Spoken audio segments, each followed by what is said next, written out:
Greetings and salutations. Welcome to episode 109 of Ref the District. I'm Nathan Perry. That's the Stoner. Trev is going to be coming in hot. But he will be here in a little bit. Until then, we're going to go ahead and get these sponsors up. Of course, our first sponsor for the warm-up is Sky Bar, where you can see our man Trev in person there in Lexington, Virginia. Mention the name Ref the District, and your first drink is on us. The warm-up is going to be talking about the national media's take on Eric Bieniemy being hired by Washington. You got Shady McCoy and several others talking about how this is a bad move for EB. We're going to talk about that in the warm-up, but in the cool down, we're going to be talking about Payne the Man. Talk right now on the street is there like Washington Commanders are likely going to give him the franchise tag. So we talk about our thoughts on that, what that means, all in the cool down. And then during the game, we are going to be talking about Eric Bieniemy, the offensive coordinator for the Washington Commanders. We got our guy Stoner, and we're going to be talking about what this offense is going to look like, what to expect, who's going to be boosted from it. We're not going to do that alone. Not only will Trev will be here by then, but we're going to have Mark Bullock, who will be on the show with us. He's a football analyst, formerly of The Athletic, Post Sports in Hogs Haven. Been around, for a while there, breaking down film. Love his breakdowns. My favorite. Love his breakdowns. So he'll be on the show with us. We'll make sure we share his Substack to make sure people get on that one, because great content. Great. We talk all the time, Stoner, about how we're not, we're fans. We do a lot of talking, but when it comes to the X's and O's, we know we're not the guys. We're not coaches. We're not EB. We're not offensive coordinators. Right, Trev? I'm a coach. Hashtag just a fan. Just a fan, man. Yeah, I'm just a fan. Trev, welcome. Already gave the shout out to the Sky Bar, and here in the warm up, give you first, dibs. Not even going to let you get the seat warm. Okay. National media has been very, very down on Eric Bieniemy coming to the Washington Commanders. Not that it was a bad signing for Washington, that it was a bad signing for Eric Bieniemy.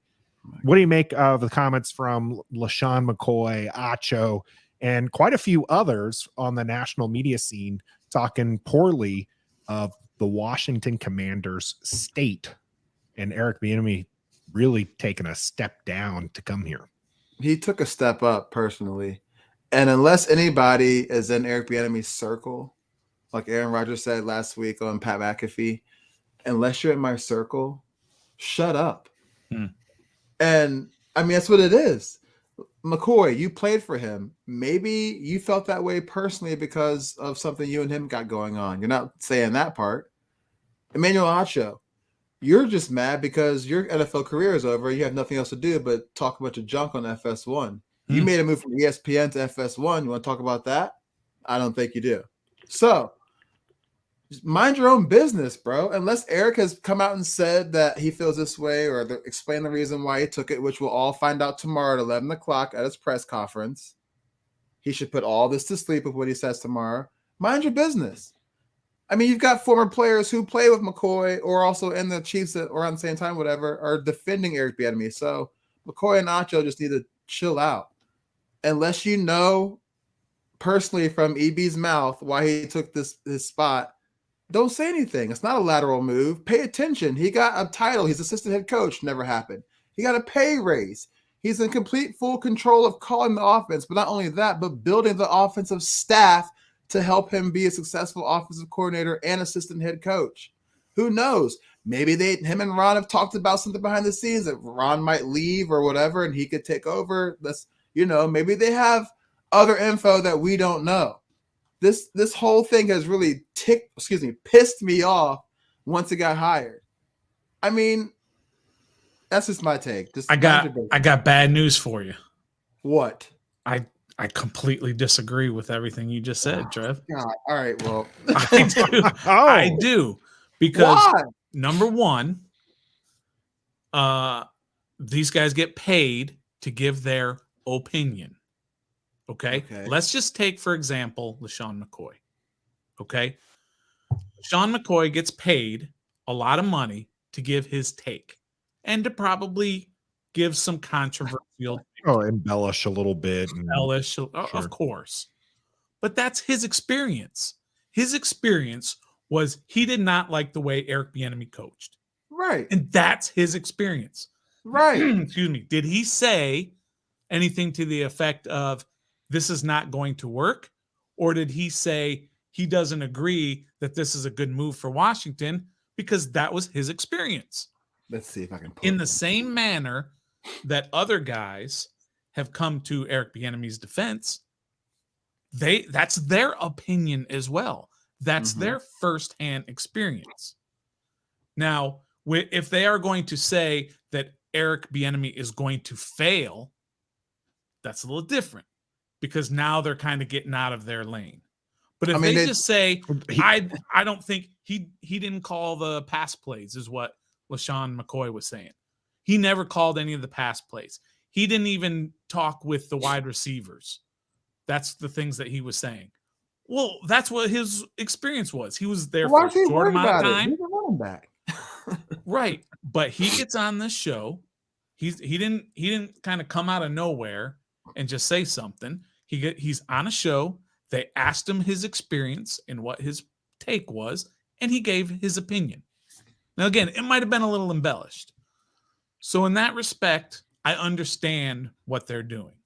And you can disagree with it, but I think we get a little bit defensive when it comes to guys that we want to see succeed, and we want to defend them against the naysayers. In the end, LaShawn McCoy may be proven right. I hope to God he's not. I hope Eric Bieniemy comes in here and successful. But in the end, he may come in here and be a complete failure, and LaShawn McCoy is going to be standing on a table saying, I told y'all so. Because it's his opinion. Is that not fair? It is his opinion. Yam is saying your opinion is BS. Well, that's especially with how many other people have called out Shady for being shady. I 100% guarantee that if he had gone to Baltimore in the same situation as us, he'd be praised. That's fair too. Baltimore would be getting a lot of praise for landing an Eric Bieniemy type. Washington, instead of getting praise for landing EB, has been called all sorts of things. In fact, you've had some former player analysts, talk about how the Washington skill groups aren't fast. They don't have the speed, which is a flat out lie. They're third fastest by routes run. There's a good stat that's out there for that particular thing. That of course, you're going to drop in talent when you go from Patrick Mahomes to anyone. Yeah, that's just duh. That's a duh kind of statement when it happens.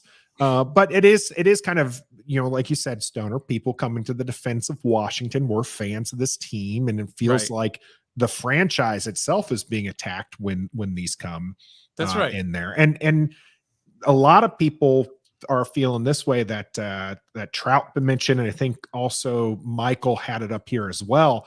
Bieniemy had no choice. It was Washington or nowhere. You don't know that.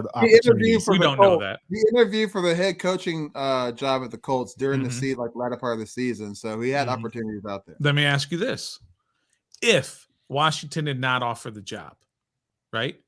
Do you think Kansas City would have just let him go off into no man's land with no job at all? Kansas City would have brought him back as offensive coordinator. I promise you that, right? Yeah, for sure. So it came out that his only choice. Wanted him. Yeah. This was not his only choice. Let's get that narrative out, okay? Now, it was definitely he was not getting a head coaching job again. And if he feels like coming here is going to boost his stock in order to get that ultimate head coaching job, then good for him if he feels that way. But don't tell me that this was his only choice, because I don't believe that at all. No, either. It wasn't. I believe that he had maybe not a head coaching job, maybe not even an offensive coordinator job at, let's just say, Baltimore, or aren't their teams still without OCs out there, right? Maybe he wouldn't have got those jobs. But I promise you, if nobody else offered him, Kansas City, Andy Reid would not just leave him out there with no job at all. They would have brought him back. Maybe they would have even lessened his responsibilities because they might have promised, like a Matt Nagy or something, that when Bieniemy leaves, you're going to get that job. Whatever. He still would have had a job. This was not his only choice. So let's kind of get rid of that narrative that's out there. And also I kind of feel like that diminishes the quality hire that is Eric Bieniemy, right? Like this is a quality hire. This is a hire that Washington should be praised for, because whether or not it works out or not, that's yet to be seen. There's a lot of games to be played, right? As far as with him as offensive coordinator, but on reputation alone, this is somebody who's been nationally looked at as somebody who should be a head coach, who is a successful offensive coordinator, nationally wise. And granted, we just lampooned some of the national media analysts, but this should be a banner hire for Washington. And if all works out, this really is a 1-year rental, right? He does so well here as our offensive coordinator.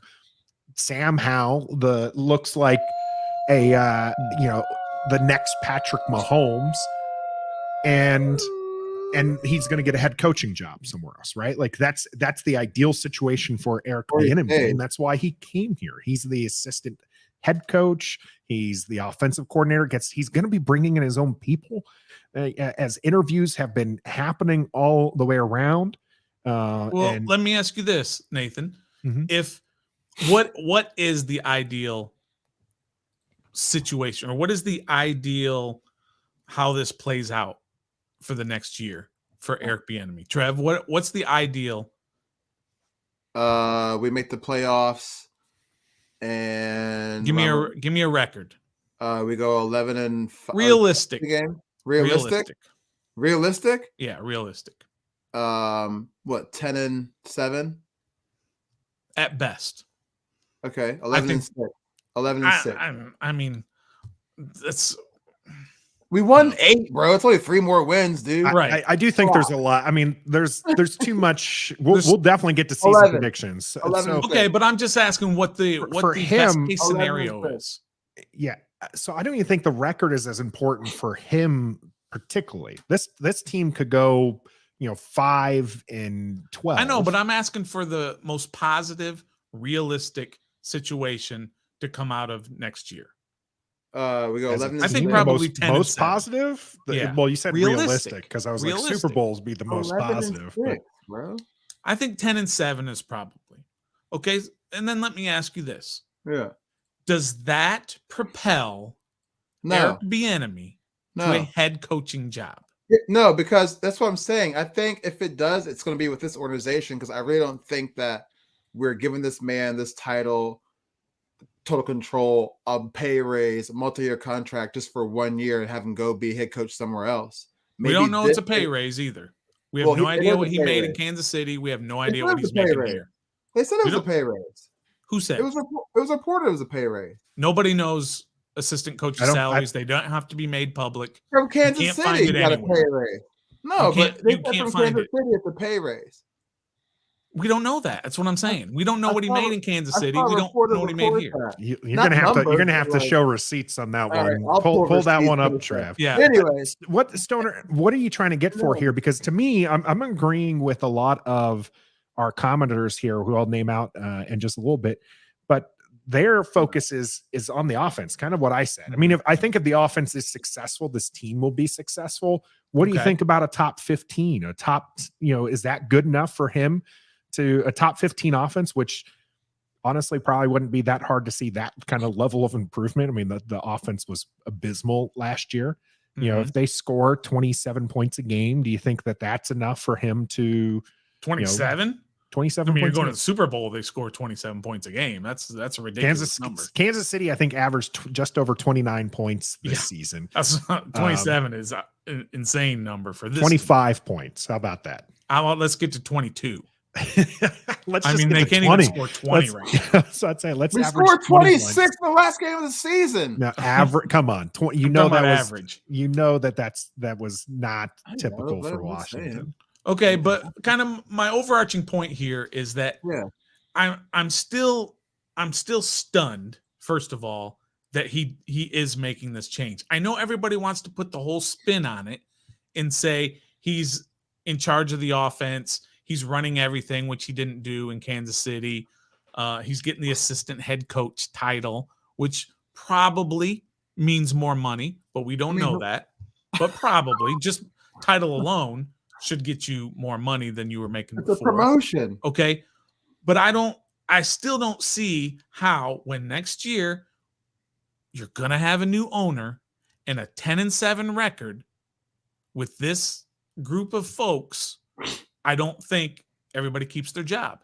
You don't know Ron that, Rivera bro. doesn't keep his job. Bro, you don't know When that. they Right, sell they the don't. team, Stoner, we can have that conversation. Right now, I know want to that. bring You're in missing my John's point. comment here. Y'all are Thanks, missing my John, for point. jumping in and watching us here. He's been here longer than 1 year, no matter who's owner or not. We're going to Just get to that, gentlemen. We're going to get to that. Lifelong Chiefs fan here, says John. I believe EB will be very successful. Give Washington a real quarterback, a better O-line, and he will succeed. He drew up a lot of plays, even if not called by him. So lifelong Chiefs fan there jumping in the chat. Thinks that EB will be successful, saying Washington will get 10 wins. You know, and Stoner, I think to your point, if he is successful, if EB successful, don't you think that if the new owner cleans house, that EB at least gets looked at for the head coaching job? Yeah. They're a top 10 offense For this organization? Yes. No. Sam Howell throws for 30 touchdowns. Yes. They're a top 10 offense, and the new owner, you don't think the new owner is like, yeah, go ahead and stick around, EB? Look, I was completely wrong about Bieniemy coming here in the first place. I came on the show earlier and I said, I don't care who they hire as offensive coordinator. I guarantee it's not going to be sexy. And it was the sexiest guy they could possibly get. So I was completely wrong.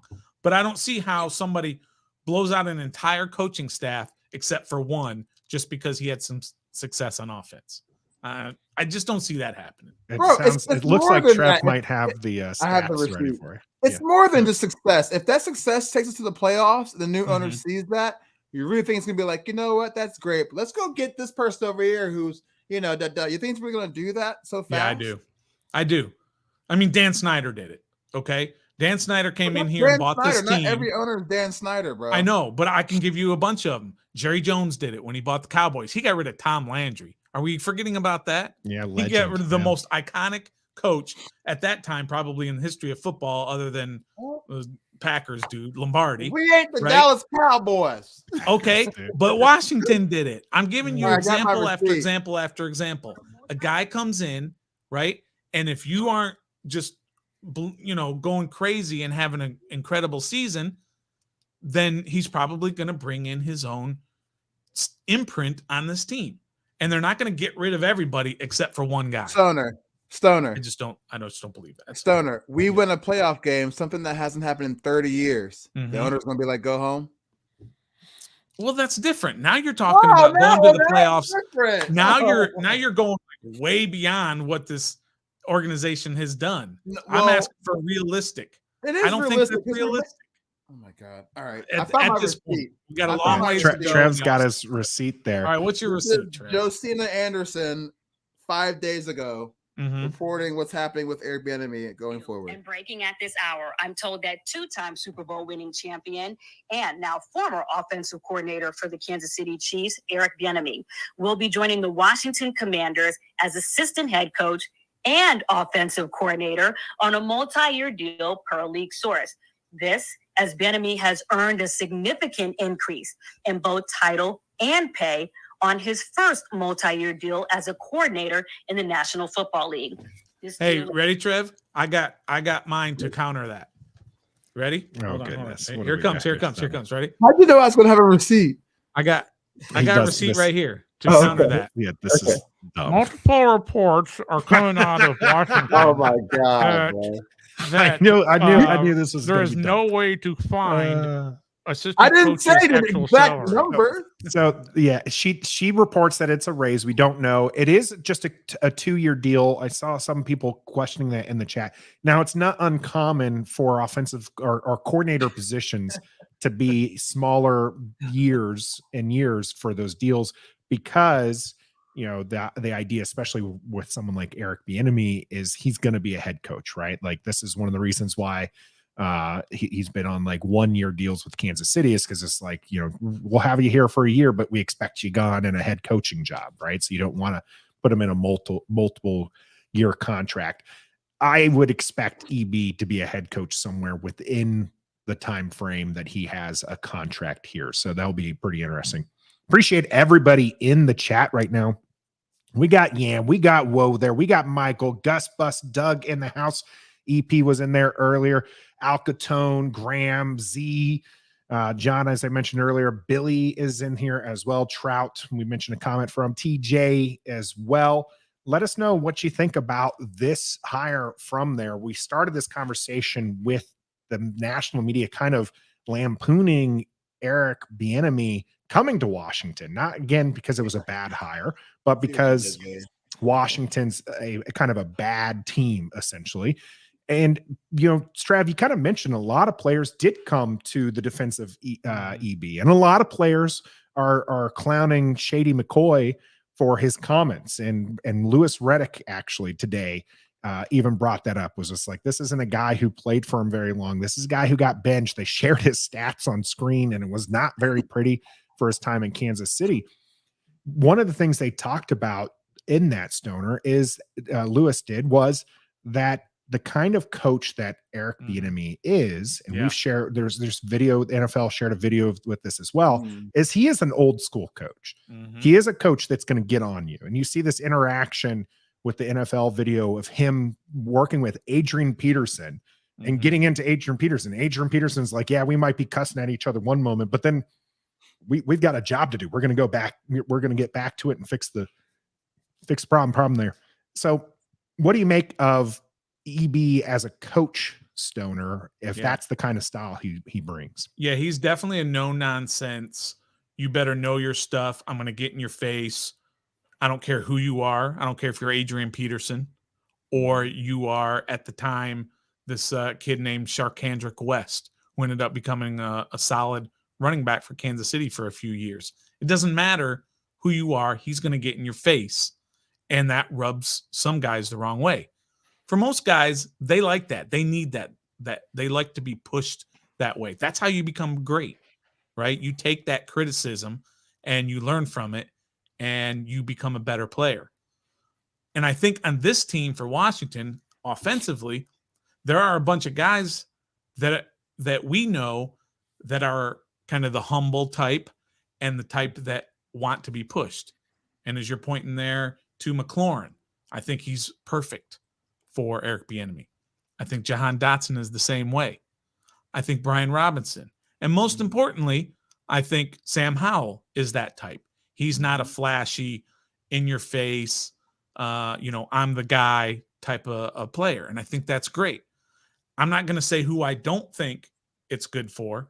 You can do the math out of those I didn't mention, in the wide receiver and the running back group, that I don't think is going to go very well with Eric Bieniemy. They're going to clash because they are a different type of cat. So I'll name them because you're trying to beat around the bush there. I'm going to call you out on it. Curtis Samuel and Antonio Gibson. Why don't you feel that they will react well to it? Because they are different types of players. They are, without being, using the wrong words, they're kind of the prima donna type players. They're the players who think they're above everything else. And we've heard it behind the scenes. We've heard it, especially with Samuel. I've heard it specifically about him last year with his injury. My entire life. Yeah. But, there aren't guys in that manner. There aren't that many guys, especially in the key positions. Okay. So they're like, if we had a DK Metcalf, who I love as a player, DK Metcalf would not be good in an Eric Bieniemy type system, right? Because DK Metcalf is a diva type, right? So I don't think that he would work well with somebody who's going to get in your face all the time. That's just my opinion. But we do have guys in key positions. The most important position, Sam Howell, is not the diva type, right? Do you think, for example, RG3 would be good with an Eric Bieniemy type? He wasn't good with Shanahan, and Shanahan was the same way. Shanahan was an in your face. You're going to do it my way. Robert Griffin said, nope, I'm going to do it my way. And RG3 is, you know where he is on the sidelines. That's not because other of quarterbacks that. are still. Trev, He's on the that's sideline the because of his entire knee, bro. He's on the sideline because he refused to be a quarterback and use the skills that he had because he wanted to be a drop back Aaron Rodgers type. When the team obviously saw the Shanahan said, that's not where your skills are. Your skills are out on the edge and running. And he said, I'm not going to do that. And that's why he ended up having that clash with them. And then that's why he went in with Jay Gruden, who came in and said, dude, you are not a drop back quarterback. Robert said, I'm only going to be a drop back quarterback. Jay Gruden said, Kirk Cousins is our quarterback. Now let's That's get the back type of to player. actual players the type on of this player. team right now. I don't want to rehash the I don't whole agree RG3 with- drama. I disagree. I don't know where you stand, Trev, with I Curtis disagree. Samuel, Antonio Gibson. Yeah. Do you think that EB is going to be good to them? Do you think that Yes. they're going to react well? What's your take on No. that? He put AP in check in Minnesota. AP was Yeah. the Heisman Trophy winner, hothead. Right. All he kept saying, that's wasn't what I a Heisman, thought. by That's the what I way. He was a thought. Well, it runner-up. wasn't Heisman, whatever.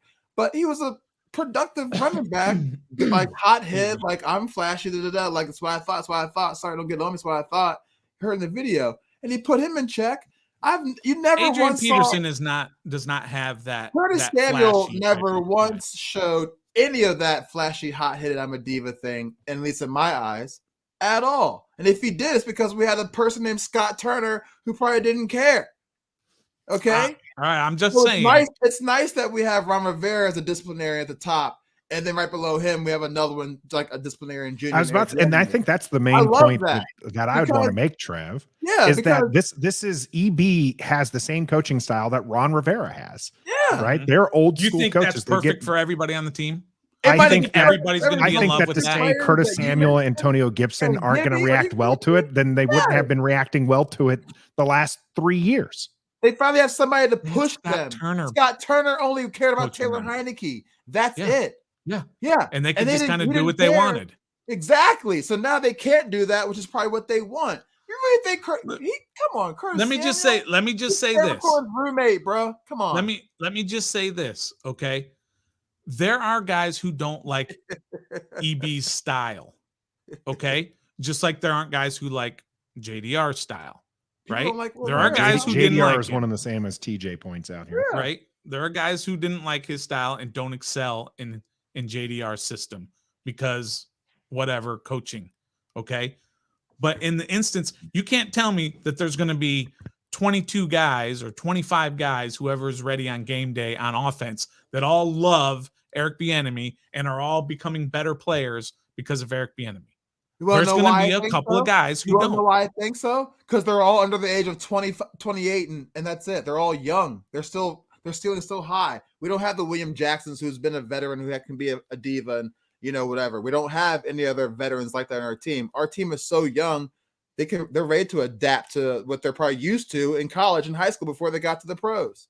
Trev, you're being an apologist for I'm everything. not. I'm being. You're just saying serious. everything's all hunky dory and everything's going to be great because Eric It's going Bieniemy's to be here. better. It's we not. have people to push our young kids now Yes. instead of a Scott Turner and instead Yes. of a Agreed. Chris, like, you know what I mean? Like, Agreed. yeah. But there are guys who are not going to assimilate to his style, and Cam they are Slim, not going to he can succeed. go. Bye. And all the ones that are going to be like that are Jags on our squad, bro. Our core players Okay. are not going to be like that. Okay, you keep thinking that. You keep thinking. You remember this. Mark You this go down. to the panel with Acho and McCoy up there, Stoner. You mark this down when later on in the season, when somebody's in the doghouse, and you're going to be like, man, how did that so-and-so get in the doghouse? Well, Bro. there's one of those guys who didn't do well with that coaching style. Deshaun There are players Jackson was coaches, given- and then there are, the hardline he's a- type coaches. He's a, He's a player's hardline. coach. No, he's not. He's a hardline coach. He's a coach that will get in your butt. A player's coach is Jay Gruden. Let's all go have some fun and goof around and all that other stuff. And you can still coach. I'm not saying that can't be successful. Nick Sirianni is a player's coach. Yes, he absolutely is. That's why I'm Jay saying Gruden it is can not be a player's successful. coach. Eric Bieniemy is not a player's coach. He's a coach's coach. He's a hard Bro, governor. you got He that will dog get in him, but he's also everybody's butt. I'm gonna ask somebody who's about to come on the show. That's I'm absolutely done. right. We are going to continue talking about Eric Bieniemy here. As EP mentions, be sure to hit that like and subscribe button. Oh, yeah. Let's get those Please do. like numbers up here. That helps other people find our content and supports the channel. Of course, we have Super Chat open if you're interested in that. But just making those comments that we got out there from Tommy T, Gus Bus, Michael, Shauna in the house, Yam as well. Whoa there now, calling out the poor record of Colorado, the world beater that Colorado is. Past that, but it's all good. Coming up here on the game, we have a guest. Mark Bullock is coming to tell us exactly what to expect from an EB run offense. All that is coming up right now on the game. The game is brought to you by Pacers Running Stores. Pacers has 5 stores in Northern Virginia and DC. For the best running footwear, apparel, and gear, just stop by or schedule a virtual fitting with the best running experts in the business. Pacers Running exists to help as many people as possible through running. For every run, it's Pacers Running. Pacers Running got you taken care of, putting you in the right pair of shoes to get you going here in the year 2023. We know some of you have already kind of left the bandwagon on your New Year's resolutions. Well, you can get back in there. All you have to do is go out to pacersrunning.com. They'll give you a virtual fitting in the right pair of shoes to get you back on track. Speaking of back on track, Washington hired Eric Bieniemy as their new offensive coordinator. Nationally loved as far as a coordinator, maybe not nationally loved as coming to Washington, but fans tend to be pretty happy, pretty positive about it. And one of those people who's been breaking down exactly what you should expect from an Eric Bieniemy offense is friend of the channel, Mark Bullock here, who is making his first appearance on the channel. A round of applause. I know I have an applause button here. There we go. There we go.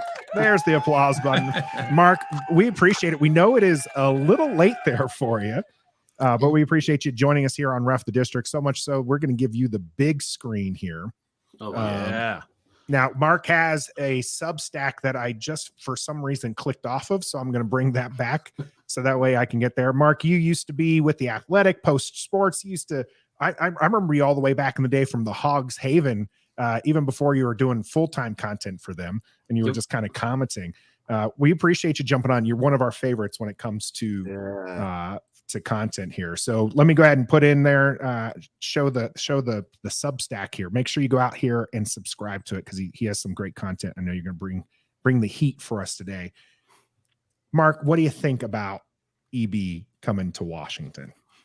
Well, I think the general consensus seems to be, the general consensus seems to be kind of split. Like, a lot of people seem to be like really excited and thinking this is the best guy they could have gotten, and a lot of people are kind of a bit down, like, well, why is this guy not gotten a head coaching job? And if there must be something up with him. From my perspective, I kind of think there's a little risk involved, but with the situation that this team's in, with a new owner possibly coming in soon, and Ron Rivera probably entering into a lame duck year, it's kind of a no-lose situation. Either he comes in and he's great, and then you've got a fantastic offensive coordinator, or he comes in and he struggles, or they're mediocre and they clean house anyway. So I don't think there's really too much upside, and I think too much downside. And I think he probably offered.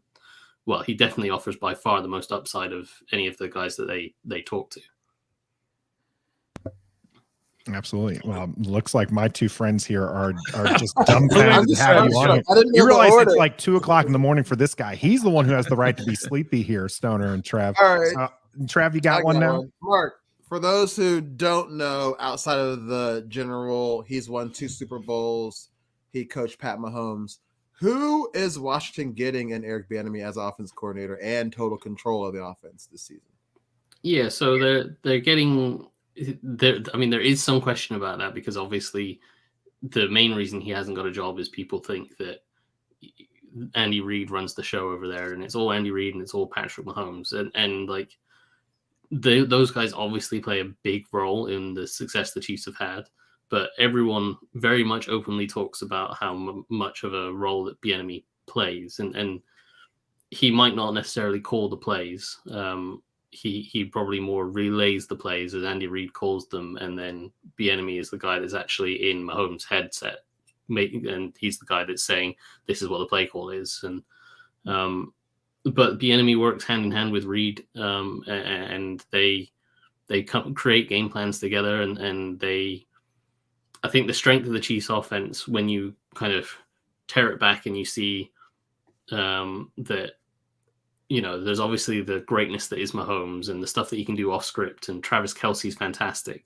When you actually break it down to the actual scheme and the fundamentals of the system, the reason it's so successful isn't because they have these amazing schemes that nobody has any way to defend. It's because they understand what the defense is looking to do, how a defense plays certain looks to sort of manipulate what kind of coverages they're going to get. And then they run plays that are going to beat those coverages that they're expecting to get.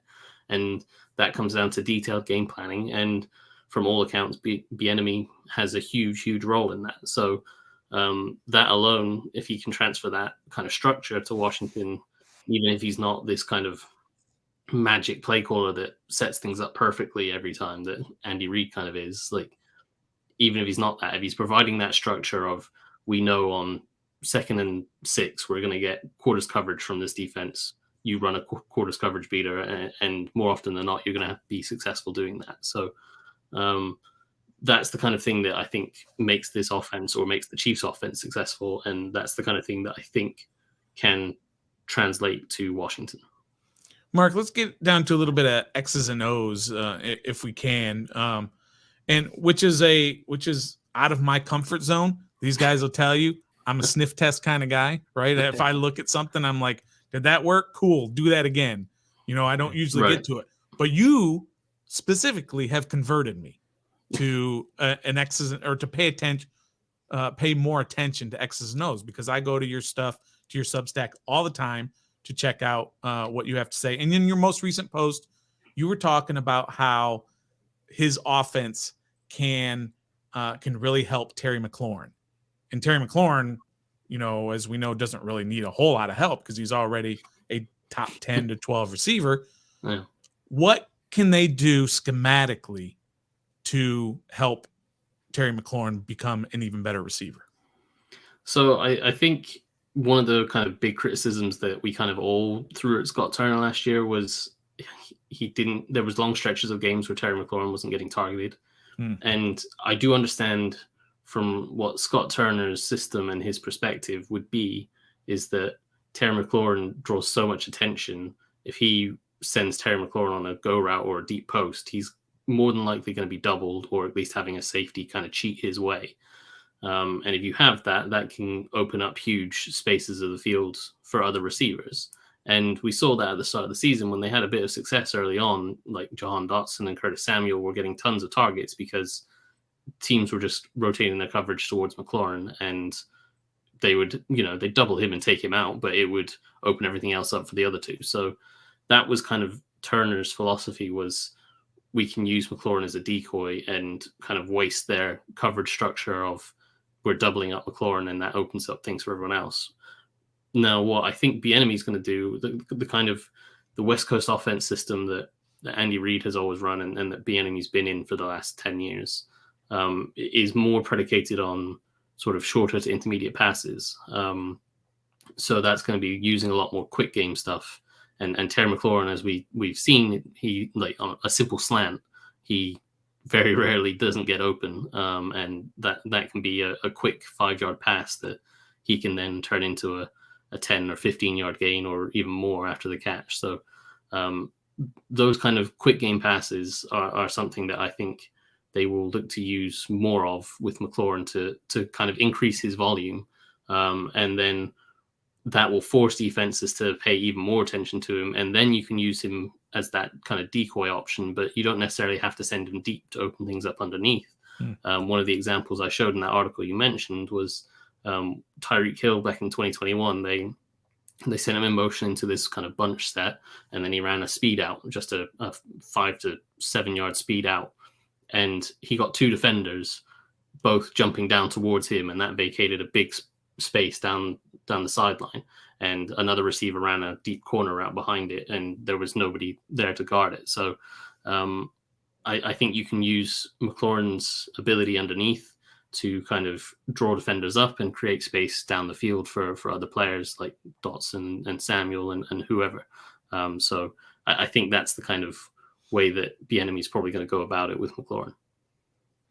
Now, one of the other things you brought up in your Substack was kind of the screen game. It seemed like Washington the last few years under Scott Turner had been awful at screen passes. Didn't matter if it was Taylor Heineke with the lollipop arm or Carson Wentz with his inaccuracy in the short games. They just couldn't get the screen game going. That's one of Kansas City's kind of bread and butter. Do you think Eric Bieniemy is going to help solve the problems that we've had in the screen game? Yeah, well, part of the problem with the screen game is having the offensive linemen that can get out in front. They're athletic enough to get out and block in space, and that's easier said than done. When they had like Brandon Sheriff here, he was very, very good at that. And then once obviously Brandon Sheriff leaves, then you replace him with Trey Turner or Andrew Norwell at guard. Those guys just aren't as athletic, so it's a lot harder for them to kind of fake or secure their block inside and then get out in front of a running back or whoever to set up blocks down the field. But the other part is setting up the screen. And that's the thing that I think Bieniemy will be able to do better than what they have done in the last few years. Because he, as I mentioned, he's kind of extremely detailed, where he will understand what defenses look to do in whatever situation. He'll know that if he puts 2 tight ends on the field, that's going to cause a certain look from a defense. If he uses 3 tight ends, that's another different look. If he uses all receivers, it's a different look that the defense will use. And so he will manipulate defenses into looks that he wants that are favorable. And then he will use motions and shifts and all sorts to give kind of misdirections and make the defense worried about certain things. And in the article, I think you referenced about the screen game, one of the examples I used where the Chiefs used 2 tight ends, it was 3 tight ends. Travis Kelce lined up in the slot. Mm-hmm. And when you have 3 tight ends on the field, the defense responds with a run-heavy defense. And once Travis Kelce moves into the slot, a linebacker has to go out and cover him. And instantly that linebacker is thinking, oh, crap, I'm covering Travis Kelce. I need to worry about coverage, and the safeties are thinking the same thing, and everyone else is thinking that. So the defense is naturally more kind of thinking, okay, I need to, if this isn't a run instantly, I need to get back and drop back and stay on the top of everything. And so when you kind of present that look to them, they're instantly thinking, all right, I need to get back and get on top of everything. And that buys the offensive line time to set up the screen pass. And then on that play, because the defense is all dropping back and trying to stay on top of everything, that set up that screen pass. They got 2 or 3 offensive linemen out in front of the running back. They hit 1 or 2 blocks, and suddenly the back had 10 or 15 yards before he'd even been touched. So it's those little details that make screen games work. And those little details seem to be what Bieniemy is very, very good at. To piggyback off that, I kind of have a 2-part question. Sure. Maybe 3. So you said Andy pretty much called the plays. Bieniemy relayed them to Pat Mahomes' helmet. The ring around the rosy plays, the tight end coming in motion, lining up under the center. Was that more Bieniemy or Andy Reid? And if so, we're going to see that more in our offense as well. Those kind of trickery, special flashy plays. And also, do we have a tight end on the roster right now that can become our Travis Kelce? Or do you think we're going to go a different route? Like, is it going to be a Chiefs 2.0 in Washington or not? That's pretty much the question. Well, I don't think it's going to be necessarily a Chiefs 2.0 because it's very, very hard to replicate what they have. Like, obviously, they have Patrick Mahomes, who's right on track to go down as one of the best quarterbacks ever.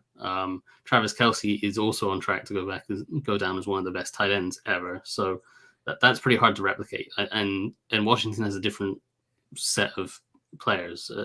They have, I would say, they have better receivers than what the Chiefs had the last few years. Obviously, Tyreek Hill is elite, but he wasn't there last year. And if you put up their receivers against Washington's top 3 this year, then you'd probably take Washington. So I think he will have to adjust. So it's not going to be quite so leaning on the tight end unless, they go and sign a free agent or they draft someone. But he can adjust. There's a lot of things they can do to adjust what they did to Kelce and open things up for the receivers instead. To go to your point about the tight end position, I don't necessarily think they have. Well, they certainly don't have a Travis Kelce on the roster, and that's no shame on anyone really, because there's maybe 2 teams in the league that have a Travis Kelce. I quite liked what Cole Turner offered when I watched him after the draft, and obviously he struggled with injuries and didn't really see the field. I thought Amari Rodgers showed some nice athletic ability. John Bates, I think, is a decent blocker that is improving. I don't think he'll ever be much as a receiver. I think he's always going to be kind of a second or third string tight end that you bring in on kind of 2 tight end, 3 tight end sets as a reliable blocker. But he's never going to be your tight end 1. So I think they have room for adding someone there. And I think in this style of offense, and I haven't done anything on kind of draft prospects yet, so I don't know if this kind of guy is in the draft, but if there is a well-rounded tight end that can offer you enough as a blocker and a good receiving option as well, then I would not be against a kind of first-round tight end because that adds a hell of a lot to the offense. But as I say, I have no idea if that kind of guy is there. So, but if they are, then that would be a route they could go down to kind of add more to the offense. But I don't think it's necessary. They could say, well, we like what Cole Turner offers as a receiver. We'll develop him as a blocker. We like what Bates offers as a blocker. We'll keep him as kind of the second guy, and then we'll kind of see how Rodgers develops and how he can do with his athletic ability. Because we saw a few times last year he took a few plays where it looked like it was going to be nothing, and suddenly it was 10 or 15 yards. So there's something there. How much it can turn into a reliable playmaker, I don't know, but there's something there to work with. So I don't think the barrel is completely empty, but certainly I think they could, if they wanted to, they could kind of top it up. I could talk to you for hours about this stuff, Mark. So we really appreciate you coming on here. But let's talk about the elephant in the room. Okay. You can design all kinds of matchup problems for the defense and all kinds of routes and have these great receivers and get this develop Rodgers as a pass threat and a blocker. You can do all that, but it's never going to be successful unless you have a quarterback. Can Sam, I don't even remember his name now. Howell. Can Howell, Yeah, you do. Stop it. Can Howell at least start to become that guy for Washington's offense? Not Mahomes. I'm not saying that. Yeah. Can he be QB1 successfully in this offense? I think he can be. I think he has the skill set to be, and I think that Bieniemy, certainly from the sort of 10 years being under Andy Reid, should have the experience to know how to mold and adapt his offense to fit what Sam Howell can do well. For me, the comparison would be almost what Jalen Hurts has been doing with Philadelphia, and the Eagles kind of stumbled into it almost by accident. They drafted him in the second round with an intent to develop him, but once they traded Wentz and they said we were going to roll with him, it was kind of a not too dissimilar to what Washington's situation this year, where it's like, well, we'll see what he does, and if he's good, then great. If he's bad, then we'll get a higher pick next year. And about halfway through the year, they kind of realized, actually, we can build this offense around this guy. He's got good mobility. We can lean into that. And with the run game and the offensive line that they already had in Philly, you add a running quarterback into that. And that makes the run game really hard to defend. And then you build off that with play actions and RPOs and screen game. And suddenly the quarterback, he's not having to do the traditional drop back passing and more than 5 or 10 times a game. And so that kind of allowed Hurts to be productive and the offense to be productive while he kind of developed those drop back passing abilities. And now we're 18 months on, 2 years on, and he's developed really well as a drop back passer because of the success that they've had without having to do it, and the time that he's been given to learn those abilities. And now he's, he was probably the best player in the Super Bowl just now. So that's not to say Sam Howell in 2 years is going to be a Super Bowl quarterback, but I see a lot of similarities in what Howell can bring to what Hurts can bring. And I think if you follow that same kind of development path with Howell, where you lean a lot into his ability to run, his quick release and the RPO stuff that you can do with him, and their receivers that they have that can pick up yards after the catch on those RPOs, then you can build out an offense from that kind of foundation, and you can limit how much he actually has to do just as a pure drop back passer. And then that buys him time to develop. And hopefully over the course of the season, you'd see a kind of noticeable development from where he is now to where he is at the end of the year. There's a few comments here in the comment section that I definitely want to get your input on. And EP has this question here. What do you think Eric Bieniemy's main focus will be this year on this Washington offense? We all know he can't fix everything overnight. Thanks, EP, for the question. I would think the main thing he wants to fix, I'm assuming that there's kind of agreement that Sam Howell's going to be their guy. And obviously that was kind of the story we've been hearing from Rivera. I don't know if he would have had to have agreed to something else to land Bieniemy or not. I don't know, but I'm working on the assumption that Howell is going to be their guy for the year. And if that's the case, then it's going to be basically plowing resources into the offensive line as much as they possibly can. And I think they have some pieces there. They need to figure out exactly what they think Sam Cosmi is. Do they think he's a right tackle? Do they think he's a right guard? I think Charles Leno is a serviceable left tackle, and a serviceable left tackle is far better than what people assume that to mean. Leno's a guy where, yes, he does have weaknesses, but you know what those weaknesses are, and you can rely on him to do the things he's good at consistently, and you can scheme around his weaknesses. And that is a kind of a valuable asset at left tackle. So I don't think they necessarily need to go, right, we have to go and find a left tackle round one straight away, because Leno is still a reliable player. But if they find a left tackle that they love, then, maybe they draft him and put him at right tackle and kick Cosmi into guard. And then in a year or two time, he takes over for Leno at left tackle. I think they need to figure out what they want to do at center. Chase Roulier, when healthy, I think before he got injured 2 years ago, I thought he was probably one of the best 5, maybe 3 centers in the league. And then obviously he's had back-to-back pretty big injuries. So it kind of remains to be seen how he comes back from those. So you need to kind of figure out where he's at. If you think he can get back to what he was, then fantastic. That's one less piece you have to worry about. But I think the thing for me is you have to figure out probably right tackle, depending on what you think Sam Cosmi is, and left guard. And if you think Sam Cosmi is a right tackle, then you need a right guard as well. So that I think they need to invest in the offensive line. They need to find probably at least one tackle, probably a second tackle as a kind of swing tackle. And then you need probably another guard or two. And so they need to invest pretty heavily in the offensive line if the offense is going to have any kind of success.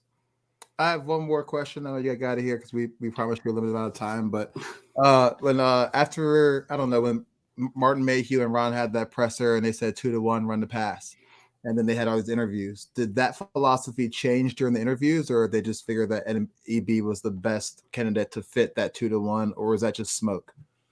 I think the 2-1 run to pass thing was a little bit unrealistic. I think that was kind of intended for what that single game he was talking about, because nobody consistently runs 2-1 pass or run to pass ratio. That just doesn't happen in the NFL. So that's unrealistic to expect of any offense. You can be a run first team, and I think that's kind of what they want to be. And most defensive minded head coaches always think, I want to be a run first team because if you can run the ball successfully, you can control the clock. That makes things a lot easier on the defense. And a defensive-minded head coach is obviously looking out for the defense. So, and there is merit to that. And there is plenty of teams that have been successful being a run-first team. Like the 49ers are a run-first team. The Rams, when they won the Super Bowl, they're a run-first team. The Ravens with Lamar Jackson have consistently made the playoffs as a run-first team. So you can have success playing that way, but it's not just running the ball 45 times right up the gut. That you have to run the ball with a purpose to set things up. And the reason why the Rams and the 49ers are so good at it is because they set up passing plays. They set up the play action. They set up different kind of screen game stuff.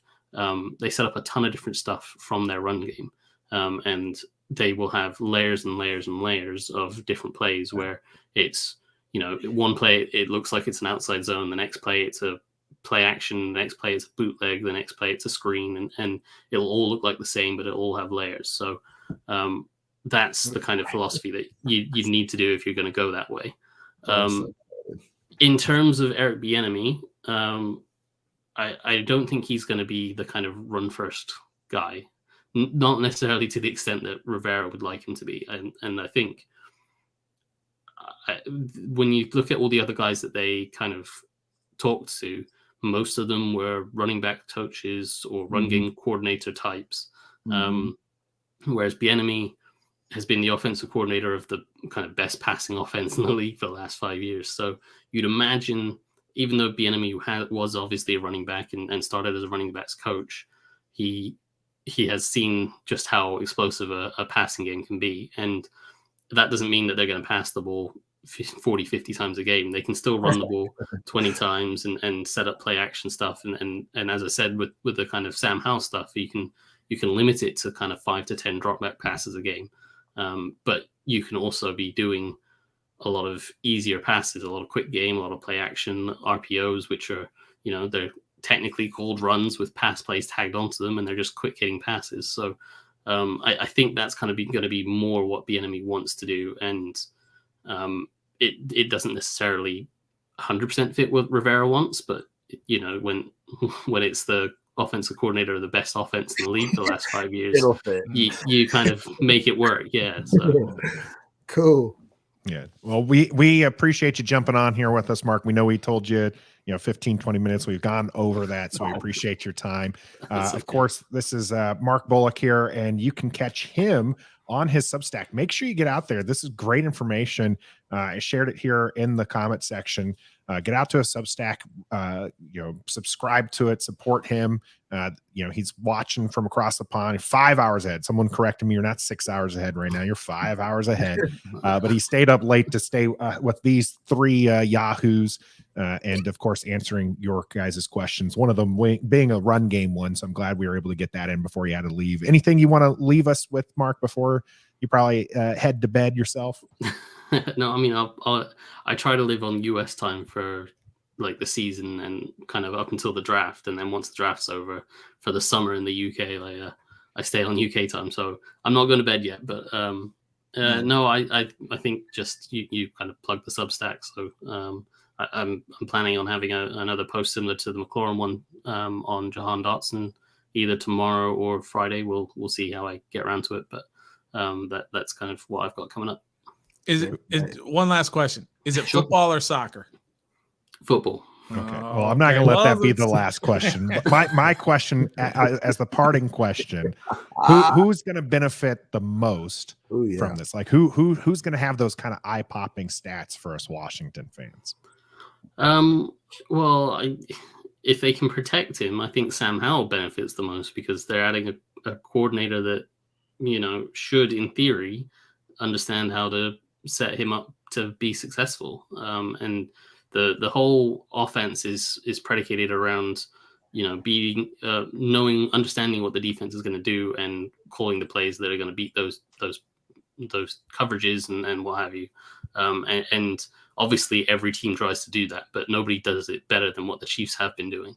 And if you can set up the quarterback for success like that, and they have always set up Patrick Mahomes for success, like Mahomes can do some amazing things off script, and when a play goes wrong or a protection gets beat, Mahomes can scramble around, and Travis Kelce can sort of have some kind of mind bend with him and understand when to just break off his route and be like, oh yeah, Mahomes needs me, I need to break this way, and they can do amazing things off script that you can't replicate, but you can replicate the structure. And a lot of what Mahomes had in Kansas City is he has a lot of free hitters where his first read, as long as he can process the pre-snap information that the offense kind of builds into the system, where, you know, as I say, with formations and motions and stuff, where you're reading what the defense is doing pre-snap, you have a pretty good idea of where the open guy is going to be. Then your first read is going to be open more often than not, and that makes things a lot easier for a quarterback. As long as you can handle that information pre-snap, the post-snap process is really easy. So, in theory, if Bieniemy is able to bring that level of structure, then Howell would be the guy that would benefit most from it. All right. And if the QB is benefiting the most, everyone else is going to eat as well. Sounds great, Mark. Again, we appreciate you jumping on here with Ref the District. Check Mark out again on his Substack. Shared it a couple times there in the chat. And you can also head out to his Twitter page. And that's just his name at his name. So Mark Bullock. Am I saying that right, by the way? That's the Bullock? Yeah, like Sandra Bullock. Yeah, just wanted to make sure that wasn't like Bullock or anything like that. No, same as Sandra Bullock. Not related, but same as her. Well, again, Mark, we appreciate you. You have a good rest of your night, and hopefully we'll get you back on Ref the District sometime before the start of the season, maybe breaking down some draft picks or something. Sure thing. Sounds good. Appreciate you, Mark. Thanks, Thank you, Mark. Absolute pleasure having him on and kind of tell you talking those something. X's He and knows O's. his stuff, man. He does. Yeah, he does. absolutely does. Man. So Not there's a. I want to ask you guys that question. Who do you think is gonna blow up? We got John saying it's gonna be McLaurin. Gus Bus saying Armani Rogers. Whoa there now saying B Rob. A lot of that because EB's been that running back coach. So he says EB has been the running back most of his career. So B Rob is going to have a chance at 1,500 plus yards this season. Whoa there now. Woo! I'm gonna go on a limb and say offensive line as a group. Even though we don't know who they are yet.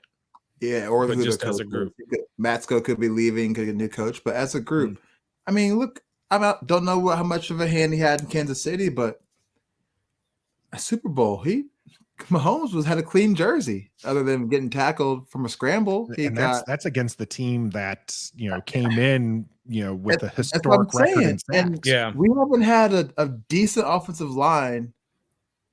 But if you remember that year they lost the Super Bowl, their offensive line was. Yeah, they prompted them to go out and get Orlando Brown. They got to the Super Bowl though. Mm-hmm. That's right. That's what I'm saying. And we've put 30 guys behind center, and they all have not succeeded. One, because they're just trash, and two, offensive line. We really haven't had a good offensive line to where a quarterback can be comfortable back there and be him rather than go off script all the time or do something that's not in his comfort zone. You know what I mean? So I think having Eric Bieniemy there, we might get some OL free agents who want to come play for him, or he might draft. He might know who to draft when it comes to that position. So I think some of that also goes with the play calling, and we talked about that quite a bit over these last couple seasons. It wasn't that long ago. I mean, granted, they had Brandon Sheriff, but this offensive line group was actually seen as one of the top in the league based on statistics. Mm-hmm. And what I called out, my theory on that was because the play calling meant that the ball was getting out quickly, so you weren't going to be able to sack the QB. And then something happened last year, partially. They have Carson Wentz back there, who's a little bit more of a statue. But then you also are having Taylor Heineke and anybody who's back there taking 7-step drops against an offensive line that you can't possibly have that problem. Stoner's hearing things. I'm not sure if that's show related or if that's house related or what, but he is hearing things. I thought there was something outside or whatever, and it turns out I got a cat underneath me purring. And I was like, what is that noise? Stoner had me worried there that something was going on, or he was doing a bit. I thought he was I thought he was doing a bit there. Now, one of the things that we didn't get to with Mark, but I think was an interesting thing, I think that Whoa there now said, Whoa there now. Was Reed was not only calling plays, but he coached the coaches. This will be Eric Bieniemy's first position where he has to coach the coaches. How much of that do you think is going to be an impact? Because that's what's happening right now. Is Washington is bringing in Eric Bieniemy's guys. They're doing those interviews. They're going to get some people. I forgot to pull up the tweet. Greg Lewis being one that. These are his guys. These are the first time, though, he's really going to be the guy to coach. I'm pretty sure he's done some of the coaching, right? I mean, you're not the offensive coordinator without having some of that in your wheelhouse, your responsibility. But now it's like he doesn't have an Andy Reid over his shoulder who's going to be going in there in that offensive room and coaching these coaches. It's going to be solely him. Where do you feel, Stoner, where do you feel about that? Do you think that comment has merit, or do you think that he'll be fine?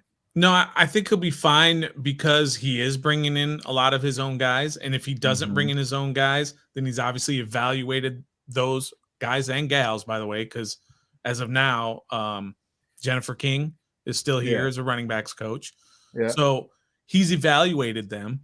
And once they get their entire offensive staff together, they're going to be guys that he's selected, or guys and gals that he has selected, whether they were already here or not. He has decided that that's who he's going with.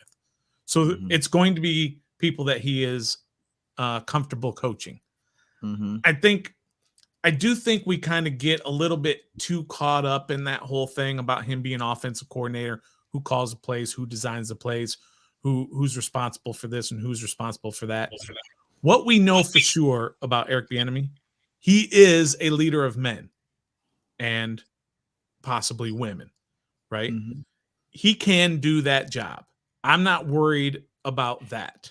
And especially if you get the right players, he's going to be successful. So I don't worry about him having to do something that he hasn't done before, responsibility-wise, because those things are fairly they're not a big step. It's not a huge step for him to go from I haven't coached directly. I haven't had people reporting directly to me, maybe not, but I'm still there coaching with them or to them all the time. I think stuff like that might be a little overblown, and I think it'd be fine. Yeah, I agree.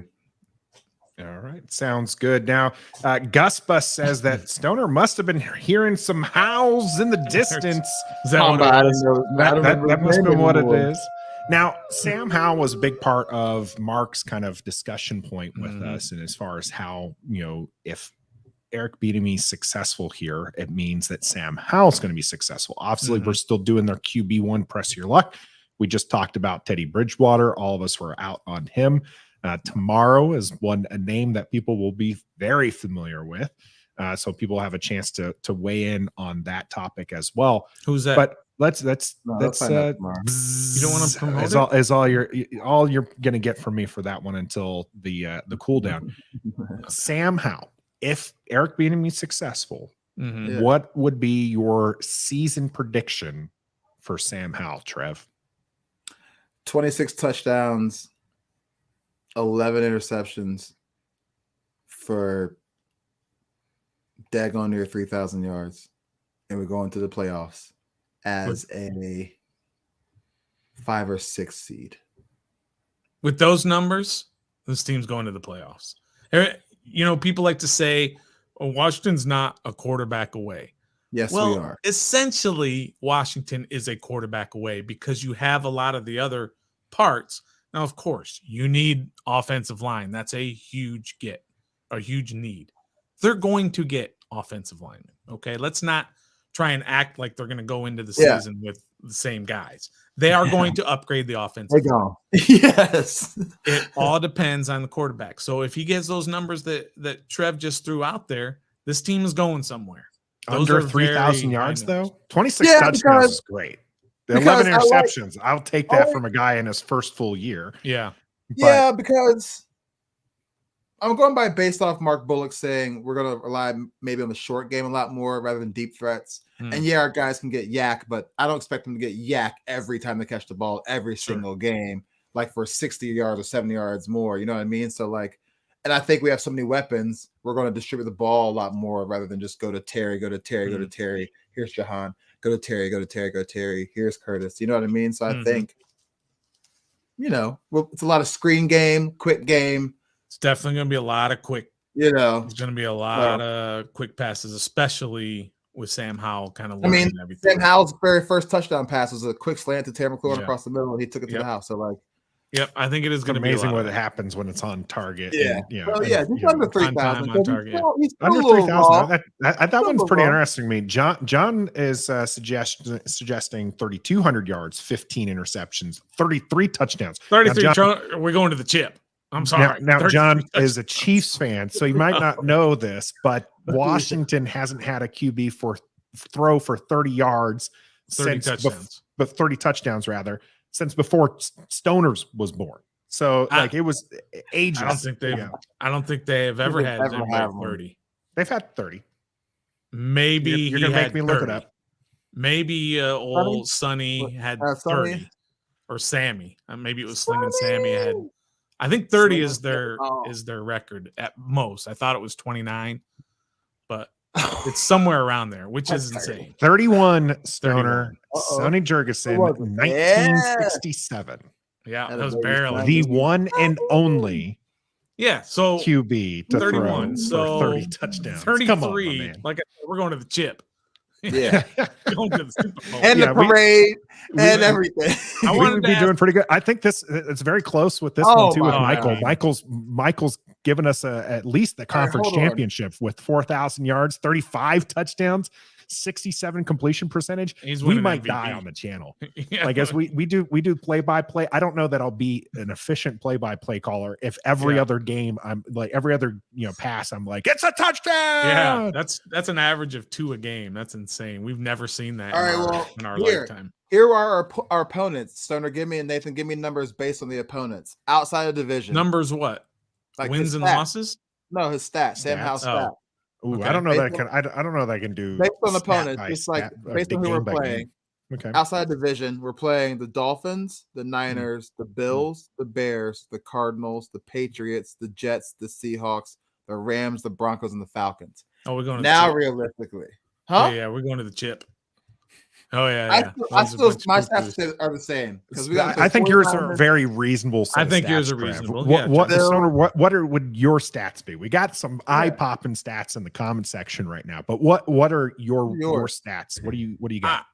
Reasonable stats or successful season? A successful season for Sam Howell. If EB is successful, like Mark said, then Sam Howell's going to be successful. So what would be first year starter, second year player? Fifth round rookie. Give it to a lot of people like to say, "Oh, he would have been in the first round," but he was drafted in the fifth. Right. So, what is a 32 successful season? Say 3,200 yards. Okay, but like 23 touchdowns. Okay, and 14 picks somewhere around there, and maybe another 3 rushing touchdowns. Okay. Something like that. So somewhere in the mid to upper 20s for total touchdowns, and then 15 to 17 turnovers if you include fumbles as well. I think that would be, if he does that, then you might want to consider signing him to a long-term deal, because that would be amazing. For all those things that you just said about him, the first year starter and 5th rounder and all. That would be amazing stats. Yeah. Do you sign him? What if we miss the playoffs with those stats? You sign him? You guys, why are we talking about signing a second year player? Like we have him for 2 more years. Mentioned it. Because that's when he's the cheapest. Like they could have signed Kirk Cousins, right? Yeah. Remember when Kirk Cousins went to them and said, "Okay, here, sign me for $18 million a year," and then he had you like that game. And then they said, "Okay, we'll sign you for $18 million a year." And he said, "No. That price just went way up." If you see the potential in him, then you sign him early so that you don't have to pay him. We're sign him right now. I saw potential in the last game of the season. Sign him right now. That's a little much. That's a little much. But I got a question. Hold on, we have got a some more question stats for you. from the audience. I want to read their stats off here. 4,000? Roger, thanks for joining us. 27 touchdowns, 12 interceptions, 5 rushing touchdowns, and we're good. He says. I think those are some pretty darn. I good mean, stats as well. those are 27 to great 11. for a Yeah, first year 25 passing, 3 rushing touchdowns to 13 receptions, 3,100 passing yards. Says I'd Yam. sign that guy to a long-term deal with those. Gus stats. Bus 30 Yep. touchdowns total, 4,000 yards total, Ooh. and less than 17 turnovers total. Yeah. Okay. That's a pretty good We year. haven't- Again, we this haven't is all seen coming those for a things. second year guy who's a first year starter. Alcatone, 4,000 passing yards, 35 touchdowns, 7 says frame it. We're going to come back to this one. We'll make sure that one, we'll come back to that one if that's how it is. Hey, Scotty, good evening. Thanks for joining us here. We're talking about what would a successful season for Sam Howell look like?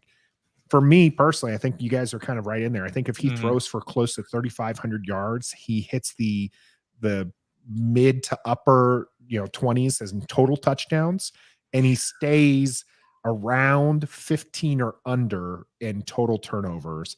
That to me would be a successful season. You Right? guys Like very we're good. talking All I'm saying is, less than a turnover a game and nearly 2 1.5 touchdowns. I think would be pretty good. What you got, Trev? I know he's not Pat Mahomes, but nobody thought Pat Mahomes was going to be Pat Mahomes. Okay, so just based off that alone, Okay. And Pat Mahomes since 2018 because he only played 1 game in 2017. Mm-hmm. 18 he threw 50 touchdowns. 19, That was his first year starting. Yeah, he threw in 18. He threw 50 touchdowns. Yeah. 5,000 yards. Yeah. Okay. Second year was First year is all you really need to know. That was his first. And then year second starting. year was 26, third year was 38, 37, then this past season was 41. Yeah. So I'm saying, and we were here saying 27, 28. Sam Howell could be this. I mean, we didn't know Pat Mahomes too, and he made Pat Mahomes. But Pat Mahomes was also the 10th pick. Yeah, I think it's somewhere around there, 11th Was he pick, really? and they moved up to get him. Mhm. You know what I mean? They reached to get him, so we didn't even know that he was going to be like that. He was a reach when he got drafted. Andy Reid did. He had Alex Smith at the time, and Alex Smith just had his best season ever as a pro, and he still went and traded up to get Patrick Mahomes because he knew Patrick Mahomes was. Now he didn't know he was going to be the best quarterback in history. Bro, if we But he throw knew for he was 50 It touchdowns, was 10th overall by Nathan, Kansas. if we throw for 50 touchdowns, you, your family, Stoner's family, and my family, we're getting a 12-person house in Landover. Yeah. And we're going to be the best fans in the world if we throw 50 touchdowns. Yeah, come on. I'll be flying out for every game. Yeah. If he gets north of 30, I'm just gonna make every game there. Stoner, do you have a had question. something before I started reading those stats. You remember what it was? Yep, Trev. So you said last week or at some point leading up to this, after Bieniemy got hired. And we all agree here that Bieniemy is a home run hire. It's a huge get for this franchise. Yeah. He was the absolute best option out there, right? Yes. And Washington got him. Huge. Yes. But Trev, you said, and why don't you say what you said about the Eric Bieniemy hire? All right. I might have changed a little bit, but originally I did say, I'm not going to cry, but originally I did say that I even tweeted in my entire Washington fandom, this is probably the best acquisition I've ever been a part of in my entire Washington Redskins Commanders football team fandom.